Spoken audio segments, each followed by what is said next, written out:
800 likes and you will have a better life.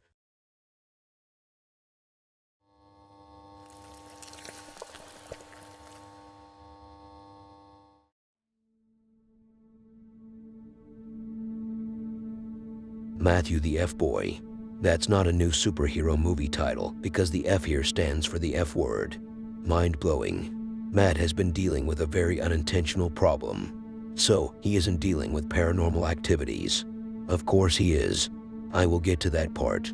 Hopefully I get to it safe. Back to Mimu. His unintentional problem started all the way back when he was born, as the first thing he said was the F word. And ever since, he has never been able to avoid saying it every couple of sentences.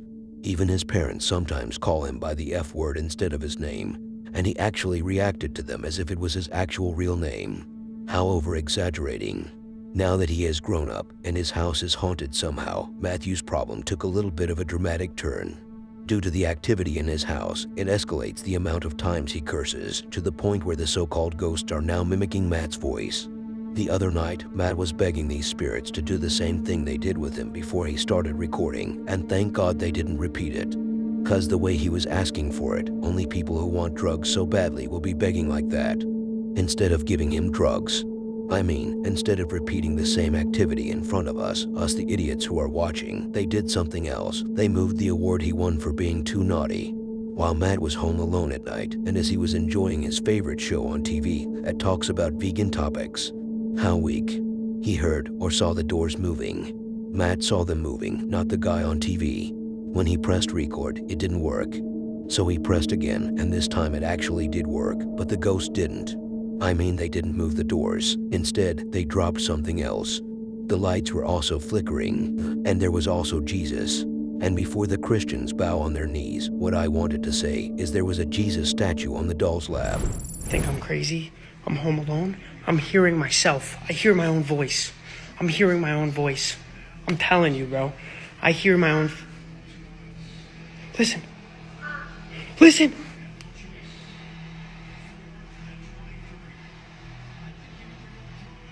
Bro, I'm bugging. Yo! Yo! Yo! What the fuck?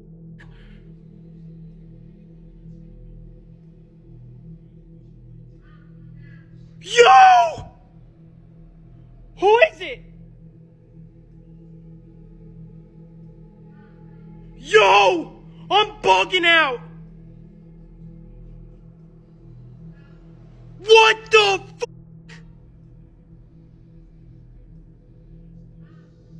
Yo! That's my voice! What the f*** go? The f*** was that?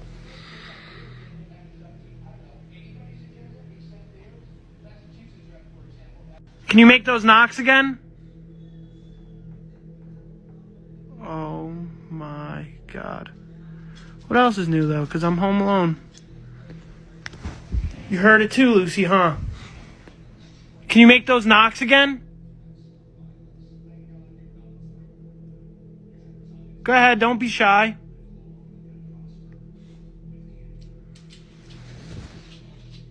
All these dogs know what the f*** is going on. Can you please make the knocks again? I'd appreciate it if you made the knocks again. One more time, please. Something.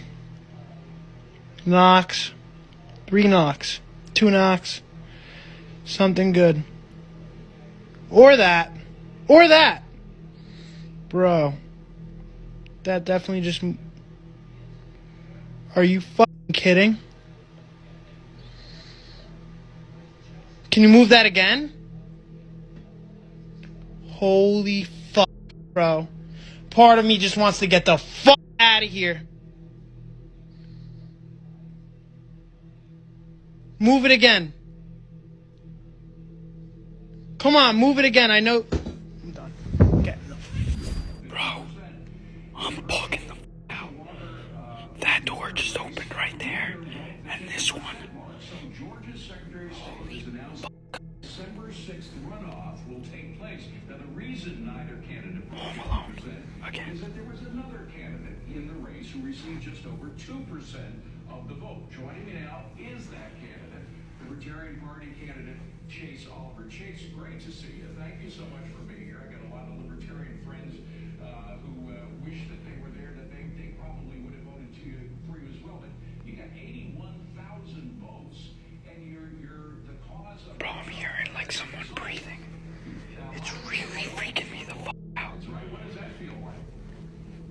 Well, it's nothing new if you're a libertarian. And the truth is I didn't cause the runoff. The voters provided an option and an avenue for voters who are dissatisfied with the two-party system to vote outside of it. What? Guys, she moved. She fucking moved. I'm watching Ghost Adventures. I'm laying on my bed. She moved, bro. It was sitting straight up, and now it fell over, bro. Okay. And Kelly's son is the one that found him. What the fuck? Believe what I'm hearing right now. This bomb. Me either, Zach. I can't even believe what I just saw. How could she have just fell over? No windows are open. The fan isn't gonna push her over. Body of your father in this building. I was laying on my bed watching this. She was she was up like this, and I just literally watched in the corner of my eye go like this. If you look at my story, you will see that she was straight up. And that's when I realized the man was... I gotta get rid of this thing. I came to realize... I gotta get rid of this thing. I had that one crazy dream, and now I just saw it move. Just happened. That was weird. But alright, tell them what just happened. So I'm driving, I'm talking to your mom about the negative energy in your house, as I am a spiritual medium. You just came in my house this morning, too. Yeah, I came in your house this morning, right? And I was like a little sleepy, so I called your mom to tell her that you have a lot of negative energy in your house. It's very much built up in there, and I need to come and clear the energy, burn some sage, say some prayers to get all this negativity out of your house.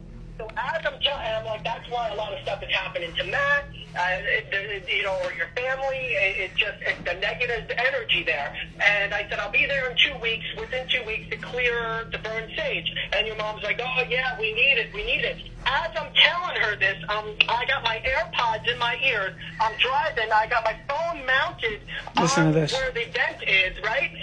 So, Tony, basically your phone was on your vent, like the phone holder, and then what happened? Right. I was talking to your mom about the energy in your house, how it's so negative, and as a spiritual medium, I need to come and burn sage and say some prayers to clear out the negative energy. And my phone was mounted on my dashboard, right by the vent. And when I was explaining to your mom that the energy in your house is so negative that it needs to be cleared, all of a sudden the traffic light that I was approaching turned red, and I slammed on my brakes so I didn't go through it, and my ladder in the back of my car came flying and came right into my phone and cracked my whole phone. I can't even open up my So your phone. phone is just decimated. It's decimated. I can't even...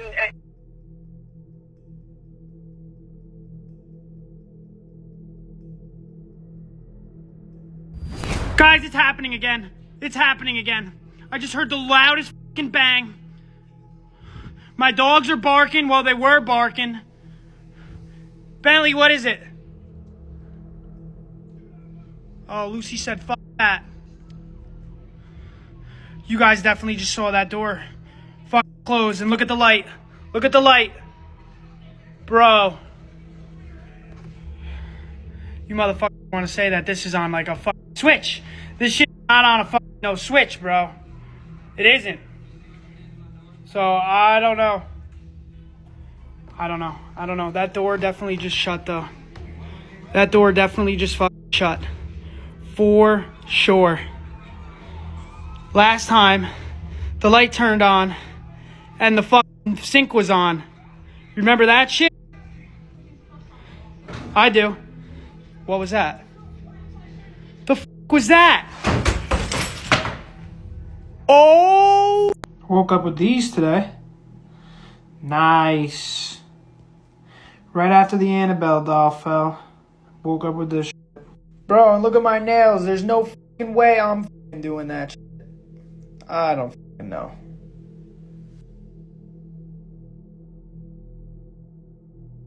I don't think Tony was actually talking about the same energy as Matt, especially the way he keeps saying, "So I was talking to your mom."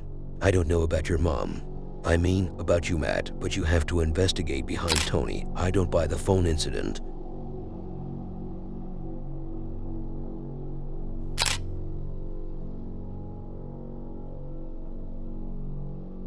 A normal dude in a very normal day living a very normal life in his very normal house.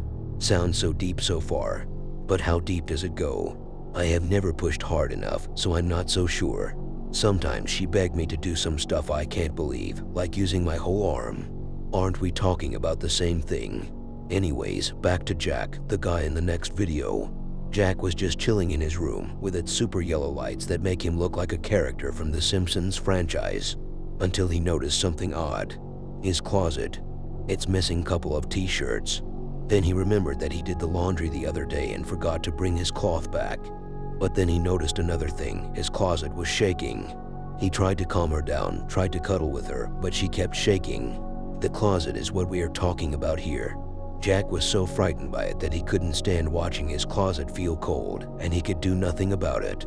So he ran to the toilet, and I don't know why he chose the toilet specifically, but it's one of two. It's either the only other room in his house, or so he can use it immediately when he feels scared. The closet kept shaking.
Legends say that Jack is still in his bathroom to this day, waiting for the right moment to leave. But that right moment never came yet, so he has to stay patient. Maybe on Judgment Day he will have his chance.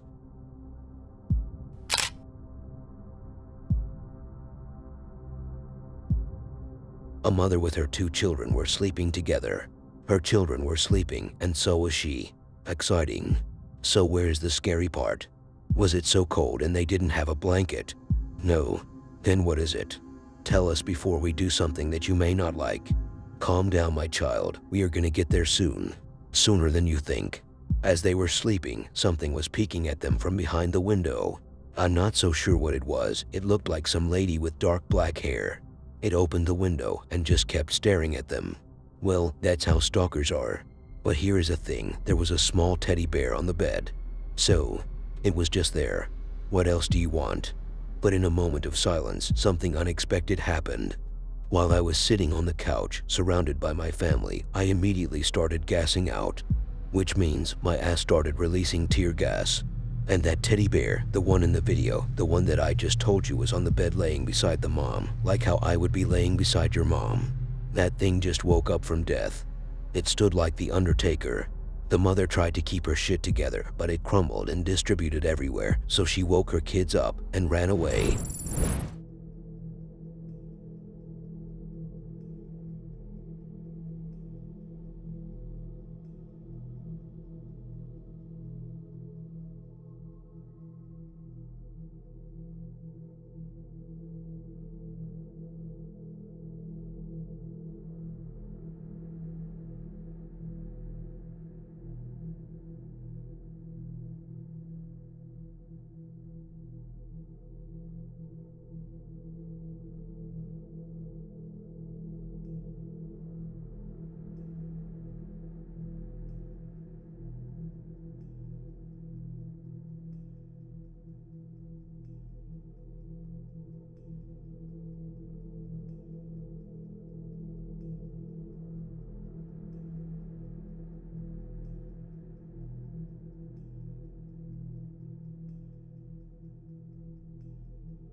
Let's say this was real, which is a good possibility. How on earth did this guy, or girl, or whatever that bitch was, how did she break into the house? Or if this window was directly facing the street, how could this thing just open it like that?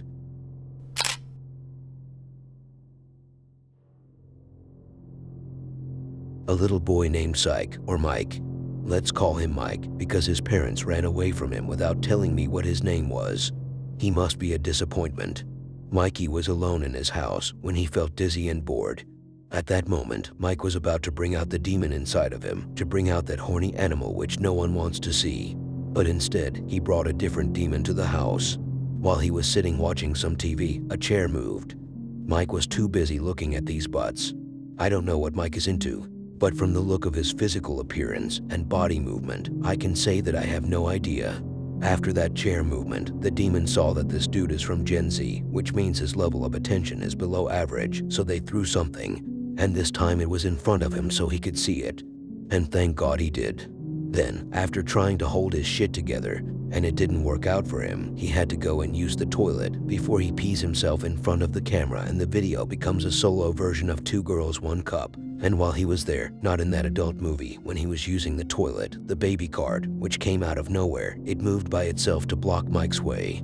When Mike came back and saw what had happened, he gave us the fast turnaround as if he had high reflexes.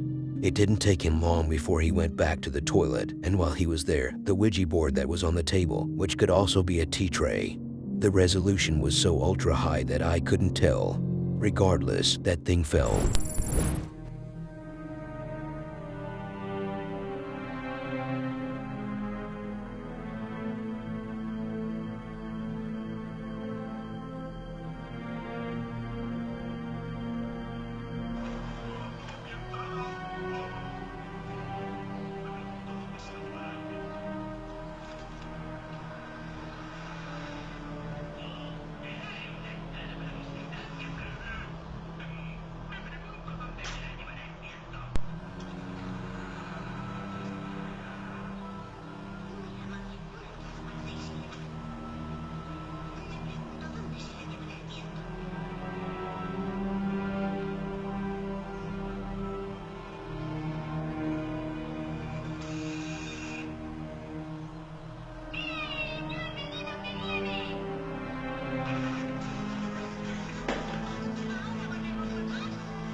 I was waiting for something crazy to happen when Mikey turned around, but I knew I shouldn't expect a lot from a Gen Z boy.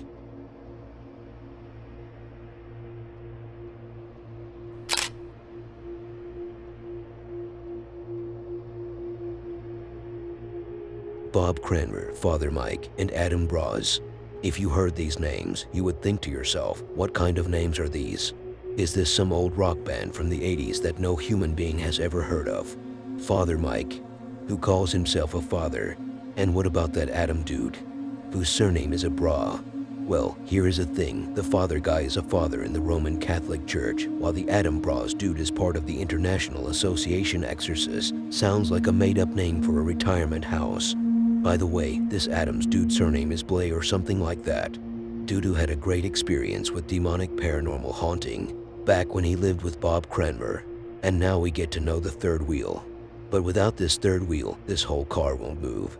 That was the last thing my car mechanic said to me before he changed half of the car parts. And without this third wheel, and I'm talking about Bob now, without him there won't be a documentary. Bob was talking in the interview as if he just ate a fresh pussy. But that doesn't concern us. What concerns us is our future wives and the relationship between Bob and Adam. I don't know what it is, but it seems like their relationship had the word gay in it, especially since it goes all the way back before Bob got buried and had kids. I mean, before he got married. The way he was talking about Adam at the beginning of the interview and how his lips got dry says it all. Anyways, Adam, and after all these years, came to the rescue of Bob. He never forgets all the nights they had together. The nights they had to deal with poltergeist activity, of course. After all the encounters the Cranmer's family had to deal with, from shadow figures, objects moving, and the light chain wrapping around the light bulb. The surprise that no one saw coming like a newborn child was the fact that things got worse after the praise intervened. Every year, the Roman Catholic Church receives thousands of requests for help with what the church calls demonic infestations. In fact, the church has set up the International Association of Exorcists to help educate priests of all things demonic. In 2004, they got a call about this house on the outskirts of Pittsburgh. The house infestation is a lot more prominent than people know these days or talk about. Because if you say that to somebody, I hear things or see things move, they're going to say, oh yeah, you got a few screws loose in your head. The church decided to call in a psychologist named Adam Bly to interview the family that lived in the house. Adam is one of a few lay auxiliary members of the International Association of Exorcists. Adam is a great gift, a very holy, talented man. He's a layman trained in psychology. He knows theology. He's a spiritual person who's not afraid of the evil one. Adam got his first direct experience of the extraordinary at Bob Cranmer's house, and the two men have since become friends. What we went through here, and the priests that we worked with, and my relationship with Adam specifically,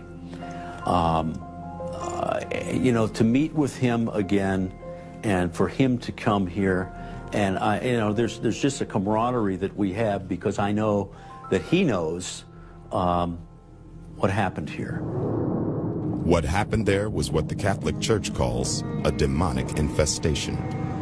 Classically, there are three levels of demonic problem. Infestation, which is when a demon is active in a place or a space. Oppression, which it has now focused on a particular person. And possession, when that person has allowed that demon to take over their body. This particular house had held Bob Cranmer spellbound since he was a child. I wasn't scared by it at all. I was intrigued by it. I wanted to know what went on inside it. I wanted to know who the people were that lived in it. What did they do? Bob was married with a family when he returned to Pittsburgh after a long absence and learned that his childhood dream house was on the market. So the first time I actually fulfilled my dream in coming into the house was to look at it to buy. We bought the house, we moved in, we had 4 young children, and you know, we settled in. All was well initially, and we were probably here for about probably 6 weeks into it. And my wife and I began to notice Things would be moved, things would go missing. One area of the house seemed especially active, a closet at the base of the stairs. There's a light in the closet, and there's a pull chain on it. So when I would come home at night and open the closet, the pull chain would either be wrapped around the light or very meticulously wrapped around one of the little chains that holds the globe in place. Bob would wake up every morning with scratches, and it looked like a cat's nails had scratched him down his back. Two of my kids saw a dark shadow standing over their beds. In the shape of like a human, and it came just like hopping into my room, stood at the foot of my bed, and I just looked at it for a second.